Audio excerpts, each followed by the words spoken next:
আসসালামু আলাইকুম প্রিয় দর্শক, আমি ডাক্তার আফরোজা আহমেদ, আমি হার্ট বিশেষজ্ঞ।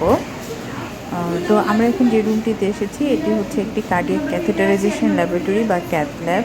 এই রুমে আমরা এনজিওগ্রাম করি, রুগীর হার্টে রিং বসাই, পেসমেকার করি, যাবতীয় হার্ট রিলেটেড ইন্টারভেনশনগুলো আমরা এখানে করি।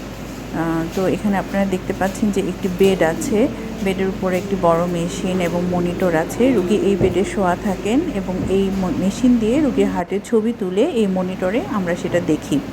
রুগী সম্পূর্ণ সজ্ঞান অবস্থায় থাকেন এবং আমরা খুব সেফলি বাংলাদেশের অনেক জায়গায় সরকারি এবং বেসরকারি বড় সেন্টারগুলোতে এই ধরনের প্রসিডিউর খুব সেফলি করে থাকি। তো আপনাদের অনেকের মনে ধারণা আছে যে এগুলো করতে হলে বিদেশ যেতে হয়, এগুলো হয়তো বাংলাদেশে হয় না। তো এটা সম্পূর্ণ একটি ভুল বা ভ্রান্ত ধারণা। Thank you.